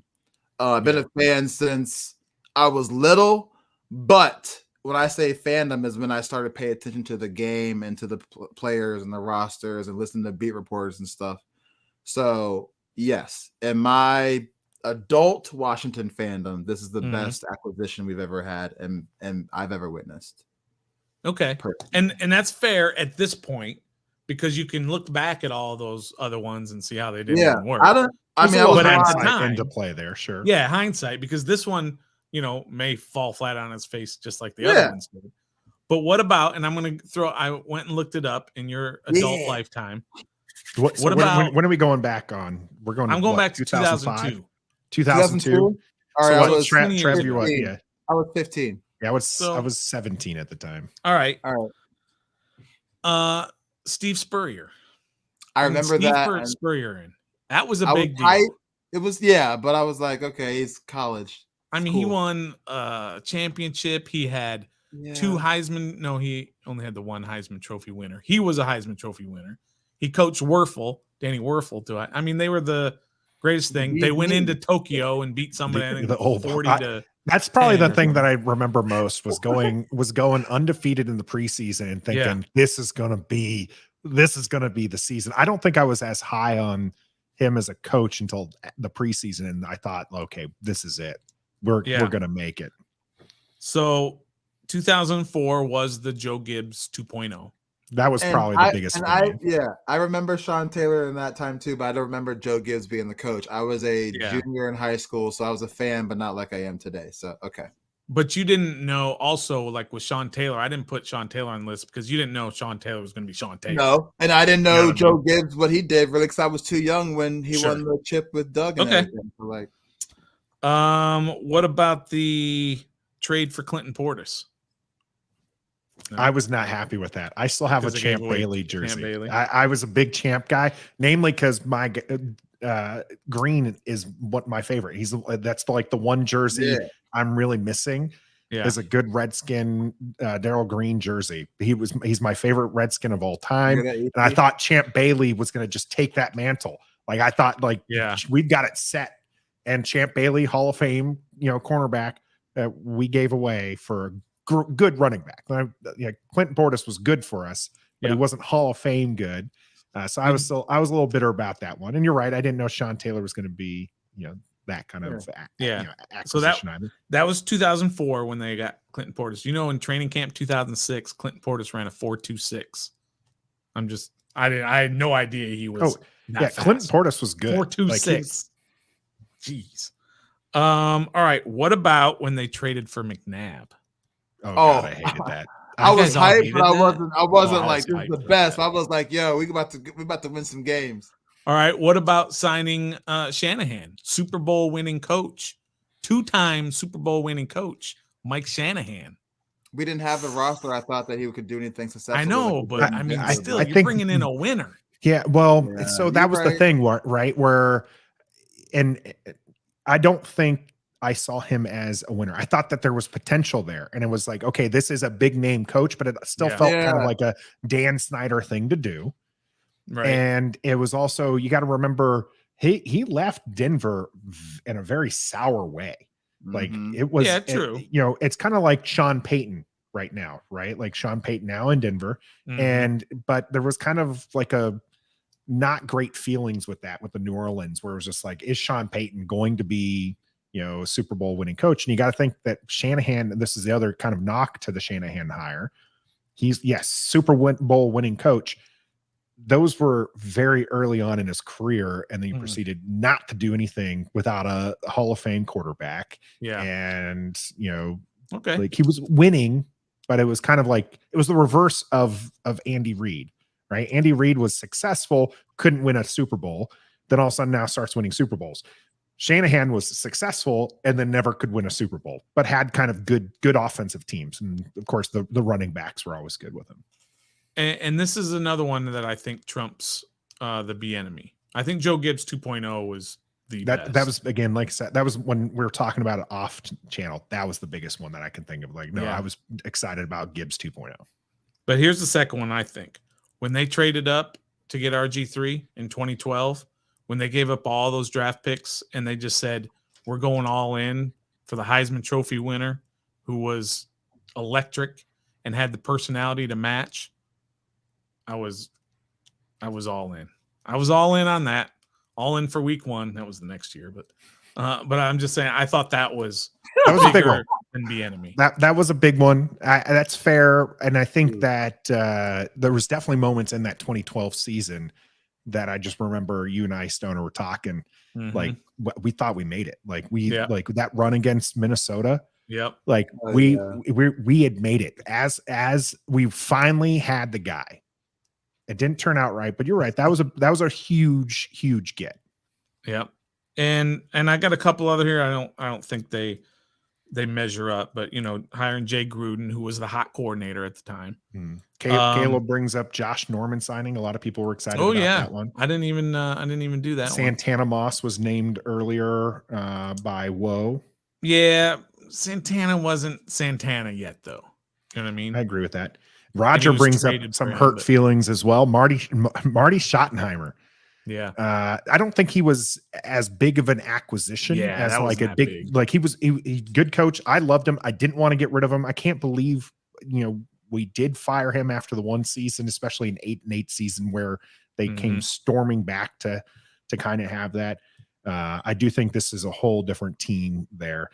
Big shout out here to Joe with a $5 donation, nice, giving us his passing stats, saying 2,900 to 3,100 passing yards, 28 passing touchdowns, 400 to 450 rushing yards, 4 rushing touchdowns, 11 interceptions. Balanced offense, running game will have a great season. Thanks, Joe, again for the donation.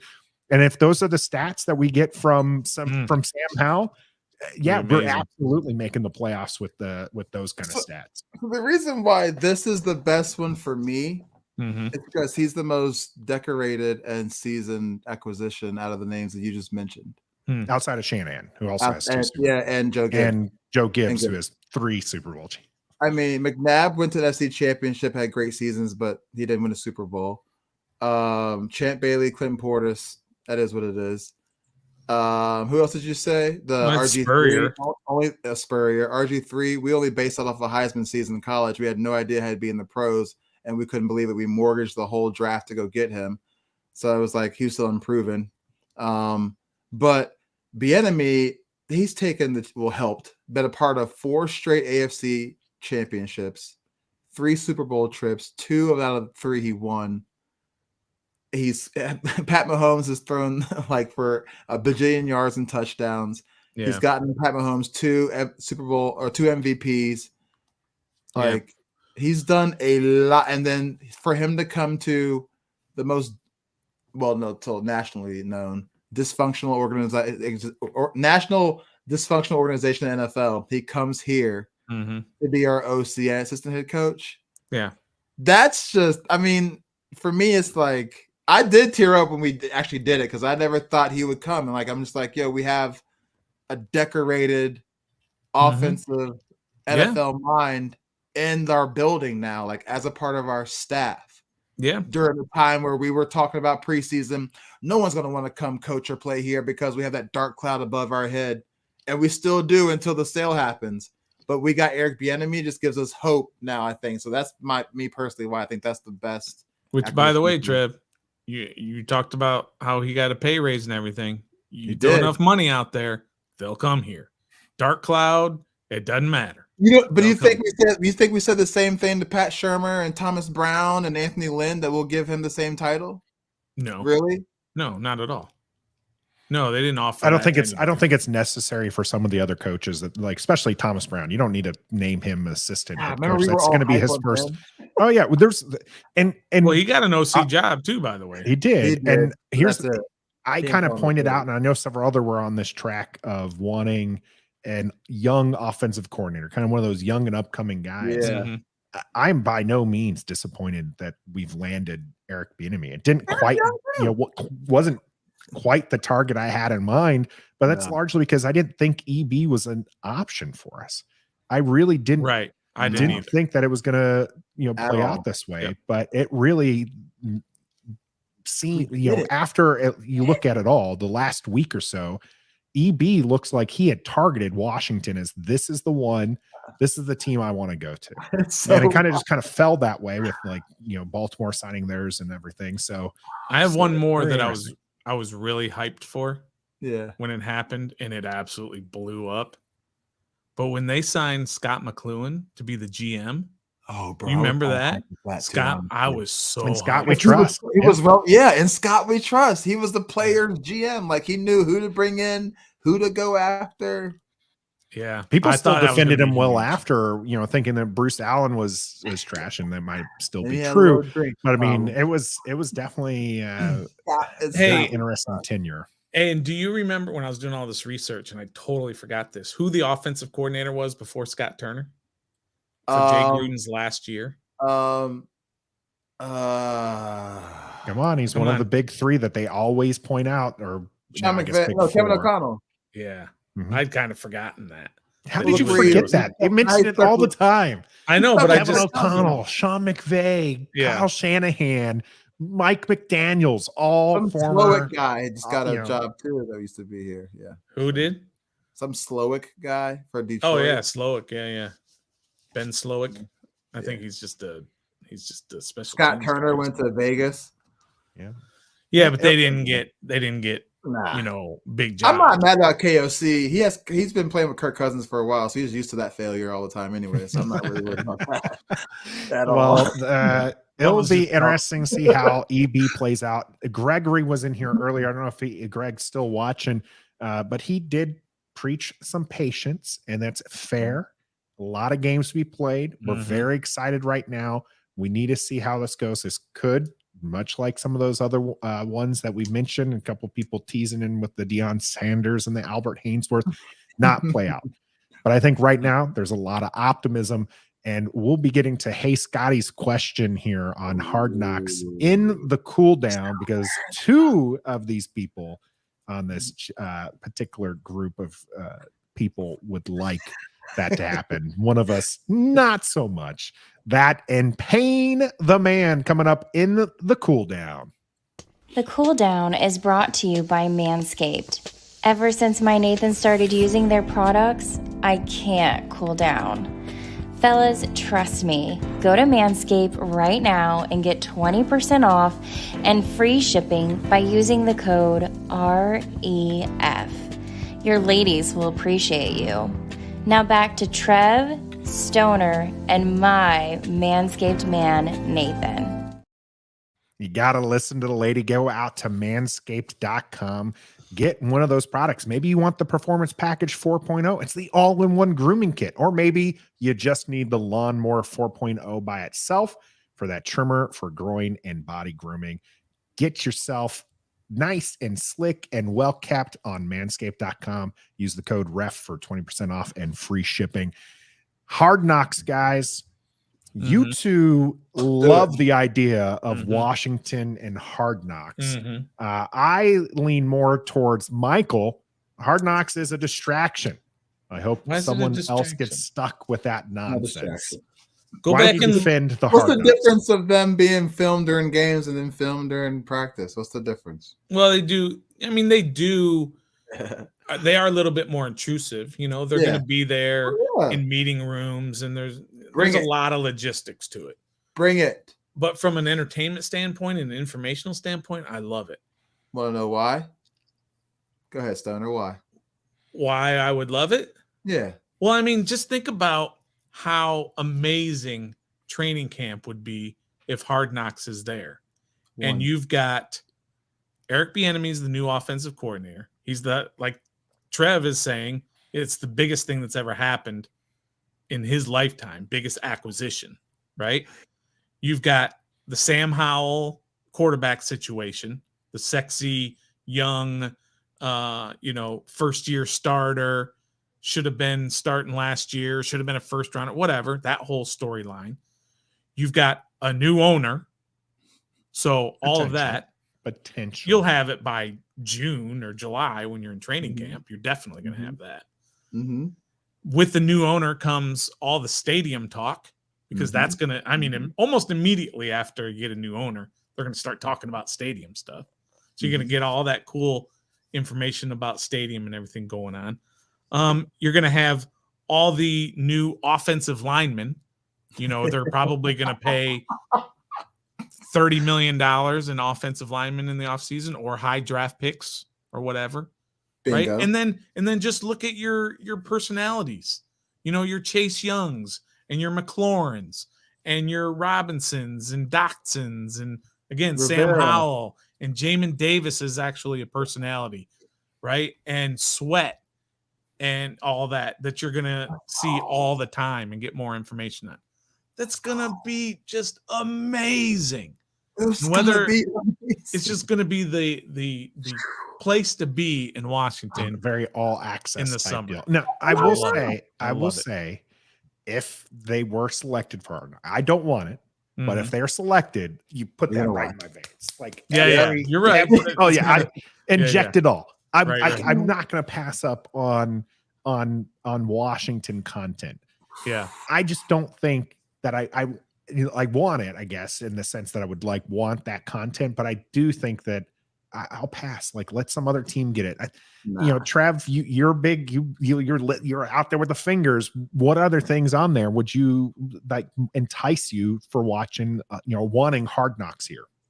Literally, just to see what goes on, the conversations that are had in the locker room, in the meeting rooms, between coaches, between players and coaches, front office. I just I want to know what goes on, because it's just great. Like, this past season, it would have been great to be a fly on the wall to hear that conversation about letting Sam Howell play last game of the season, or them finding out. Taylor mentioned he didn't find out about being pulled in the Browns game until he was on Twitter. His friends told him about, like, oh, well, you might be pulled this game. So, like, we don't know how that went over about, hey, we're going to start Carson Wentz Cleveland. You're not going to play, or whatever. You know what I mean? I would like to hear those kind of conversations rather than depending on beat reporters who have to do the generic report and leave all the juicy stuff out. Tress Way, yes, and Jay Revo, their interaction on, yes. That's appointment television. The way the players get along, like, do they all get along? Don't you want to see Eric Bieniemy getting in somebody's ass, like on that film? I want to see Ron Rivera NFL films with Adrian Peterson all day. Give me F-bombs, B-bombs. Give me hell, damn, S-word. Like, give me all that. Like, I want to see that.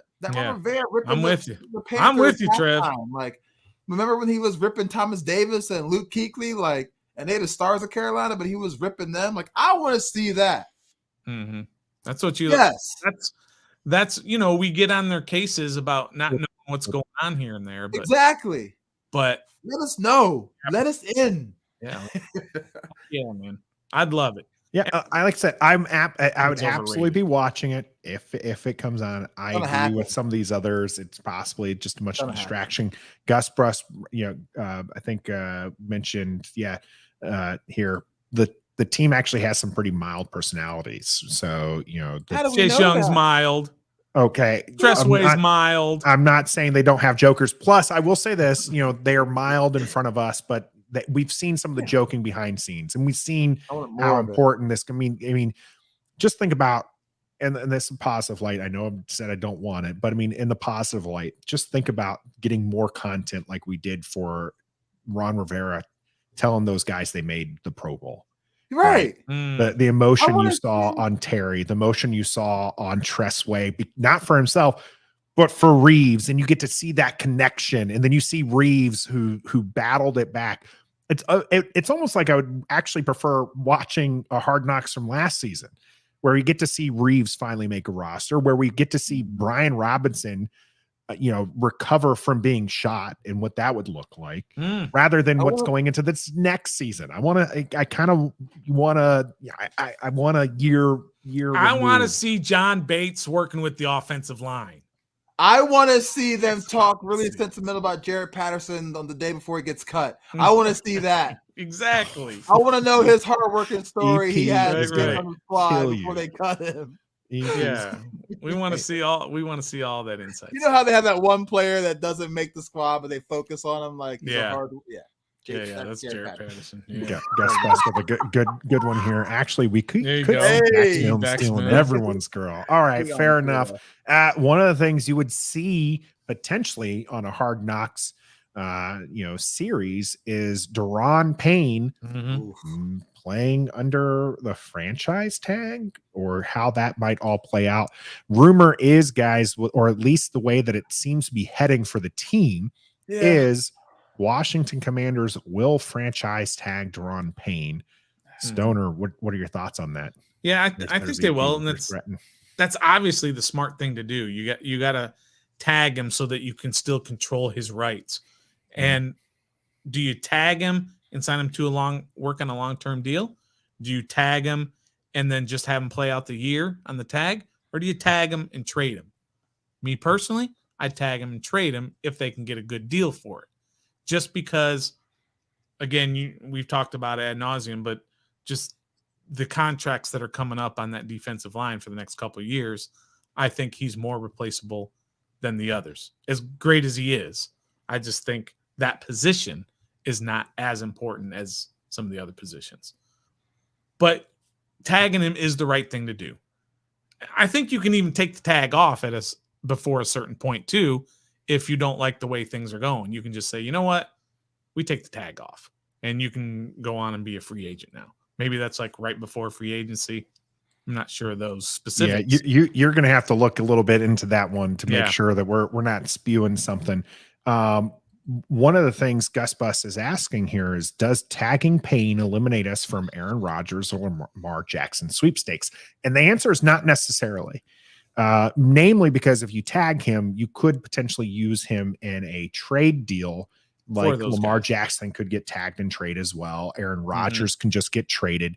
And that's an asset that you're guaranteeing somebody else to get in that regard. And it's important to also point out, as you mentioned, Stoner, franchise tagging him does not prevent the team from committing to a long-term deal with him. You can absolutely work that out. Tagging him just says, no, we don't need you negotiating with other teams. We're going to negotiate with you. Here's, guaranteed, $18 million to play for us this year, and let us work out a long-term deal. Trev, you were, along with the rest of us during the season, we were like chanting, pay the man. And then over the last few weeks, we've kind of reversed course. Are you still kind of, on that? We don't want to pay Daron Payne and tagging him is a mistake, or are you back to pay the man? Nah, I'm with Stoner right now on this one. The way the D-line contracts are starting to rise and get more higher and everything, we have more positions of need rather than our defensive line. And I think that position is a little more replaceable than others, especially when we have others on the line that can do what he does already. And we have one injured waiting to come up, and we draft him second round. So that's literally his replacement. But I know, whatever. Not quite the same position. There's no other defensive tackle on a roster, not even the amazing Jonathan Allen, who's getting double-digit sacks. Not true, but we got Ridgeway in there. We saw what he could do, what he can become. So it's not like he's the greatest D tackle we ever had. We can let him go. But also, I don't know if we should exclusive tag him or not exclusive. And I just looked at the difference. I forgot. So exclusive means, like Nathan said, we as a team can negotiate his money. If it's unexclusive, we give him permission to talk to other teams. So that's also in play too. Are we going to non-exclusive or exclusive tag him? That's actually a fair question to ask, Trev, because this team has been known to let other teams set the price, and then they just come over on top if they feel they can. Most notably with J.D. McKissick just last year, where they were like, no, we'll definitely pay you that if you want to stay here with the Bills. So, Trev, what do you think? Which way do you think they're going to go? Are they going to go exclusive or non-exclusive? The tag is like $18 million. We have to pay him, right? $18 million, yeah. But the exclusive tag is more. Yes. There's a different amount for exclusive and non-exclusive. If you do the exclusive and it says you can't negotiate with any other team, well, you have to, you have to pony up the cash to make you have to pay a little bit more. So and if that is higher than 18, it is. It's I think close to 20. It's like 19. I'm gonna go ahead and non-exclusive because if somebody offers you that, they can have you. I don't think, and also I think if somebody does work with you or work with Payne, right, and they decide, well, we're going to offer this long-term deal, right, I still think they have to compensate you. I don't think they can just kind of, here's a long-term deal. Will you sign it? Yes, I will. And he goes. No. Washington has the ability to match it, but I think they still have to compensate, with draft picks or players or. You're not going to get a first rounder for him, but I believe you still have to trade. Tag and trade or non-exclusive. That's not whatever the cheapest tag price, which would be non-exclusive. I do that and then tag and trade. But because 18, Yeah, that's a lot. It's a lot of money. It is, and currently, as Miss McFact points out, Washington's cap space is only at $8 million. So Right before now, they can even tag him, they need to make some Carson moves, Wentz. such as Carson cutting Wentz. Carson Wentz is gone. Yeah. We all know that. So Yep. it's just a matter of time. I think they have up until the March 7th is when that deadline is. And just to answer Gus Bus's question here, he says, Nathan, are you saying Payne is greater than Allen? No. And I've been on the channel. I've said that a couple different times. Payne played at an all-pro level last year, and that allowed Allen played at an all-pro level last year, and that allowed Deron Payne to have his Pro Bowl as an alternate level of play. Jonathan Allen's absolutely the centerpiece of this of the defense, and Deron Payne is a featured piece. That makes sense. And also, Gus is asking why we haven't released Wentz yet. We got other things to do real quick. Yeah, but who cares? But you just never know. You never know. He's not some getting team comes in and says, I'm telling you right we'll give now. you a 6th rounder for him. Derek Carr thinking was dropped. Carson Wentz is going to get dropped. If they can't trade Derek Carr, no one's trading for Carson Wentz. I'm just saying that's we why appreciate you you, don't. Manny. Thanks for joining That's why you us don't. tonight. That's why you don't release him yet. You wait up until the deadline. And I'm literally standing by this until it happens. I think that we keep Carson on a much lower deal as quarterback 2 to Sam Howell. They've already been in the room together a whole year. They speak highly of each other. Taylor Heineke's gone. I know you guys don't want to hear that, but maybe that could be a part of the plan too by EB. You can't rule that out because some teams are already releasing players. Robert Woods released already today. Taylor Lewis released today, but Carson Wentz chatter about making that, this and that. Didn't do it. Look how long we took to release Landon Collins too. So I'm just saying, I'm going to go with that hunch that we're going to keep Carson back at a much, much, much cheaper, probably vet minimum deal to back up Sam Howell for the continuity. So first you'd have to cut him to make that happen, or you'd have to restructure this. And I'm just telling you can't y'all, restructure to make him vet minimum. He's still going to cost. All right. Well, either way, I think we'll get that money and bring him back with some of that money that we cut him to get. 2 words for you, Trev. Cleveland Browns. Okay, Who? That game was so bad. I'm not ended saying it. QB1, bro. I know. I'm not just saying that But game ended his career in Washington. You never no matter the price. I forget who put this in the chat earlier, but this does bring up a good question, Trev. Rivera wanted Carson. It didn't work out. Rivera's also has been talking not just about QB1 and being Sam Howell, but it's been said by the team. This is why it's just a formality in cutting Carson Wentz. The team has come out and said that Sam Howell's the only QB on the roster. Kurt is even though technically he's right not now. But when that March 7th deadline comes, well, I'm just saying I there's no nightmare scenario where I want to live this out. Now, Trav, you bring up Carson Wentz as like the QB2 talk, and I know we have QB1 press your luck, where we will talk about Taylor Heineke tomorrow. But right now, let's go to that QB talk, especially because Stoner seems so high on talking about QB2s this last week. Eric Bieniemy is now our offensive coordinator. We're going with Sam Howell as QB1. Yep. Maybe. Who does EB bring in to be that QB2 that might be good for his system? Carson Wentz. That would be good for his system. Yep. Trev's sticking with the Carson Wentz talk. I'm gonna mute Trev. I think Trev's frozen. No, I'm here. No, he's frozen. Yeah, that's all messed up for real, Trev.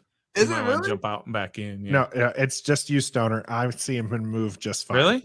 Let's move it on with you though. Let's okay. get your discussion on. point. I would say he's going to bring in a Jacoby Brissett. Oh God. That's my prediction. He's going to bring in somebody very similar to Jacoby Brissett. I think it's going to be Jacoby Brissett. There you go. Okay. Why Jacoby Brissett? By the way, not on your 10 list, by the way. Yeah, no, he's not. My top 10 list is who I want, not who I predict that they're going to bring in. So Jacoby Brissett, because he is that type of quarterback that can run, the EB type system. He's not going to threaten. He's not going to threaten Sam Howell for that number one job, right? So, and he's a veteran presence that's going to be a good mentor for Howell. So that's why. Okay. I have him. Trev, still not frozen on your end? Nope, still not frozen. Clyde here saying Bieniemy is on record saying you rebuild your offensive line first and build up from there. That's weird. That's actually even what Ron Rivera believes in. He believes that you build your team and then you could just insert a QB later. So we'll see how that goes. Thanks, Clyde, for jumping in and joining us here. Michael saying Mac Jones might be available. Yeah, it's possible. I do feel like they are going to bring in somebody, and I would say they're going to want somebody who has a strong arm, right? Is what they're going to look for. Maybe that's just a little bit more of Ron Rivera and kind of like the predecessor. I think, if you're realistically as a backup quarterback, you're wanting somebody to come in and who's just accurate, like just hit these passes. But I just still feel like they're going to go with someone with a big arm. So it'll be interesting to see where they go. Some of these people are going to be priced out from, even the ones that we've listed before. But who knows? Maybe Trev's dream of Cooper Rush coming here. Not exactly a big arm, but he loves himself some Cooper Rush. So, all right. Well, we'll see how that all plays out. Pretty excited overall. You two with EB, myself included. We'll see how the season plays out. A lot of people pumped in the comment section for what we can get from Sam Howell.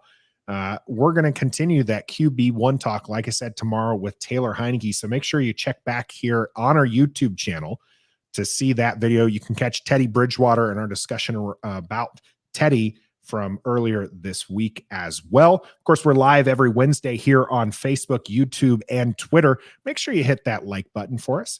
That supports the channel. We appreciate the Joe giving us the $5 super chat earlier. Your comments just are enough here. So make sure that you comment even after the video is over. If you comment there on the actual video on YouTube, all that stuff helps it support the channel. And we appreciate you and we appreciate that support. And until next time, tag and trade. Be a fan.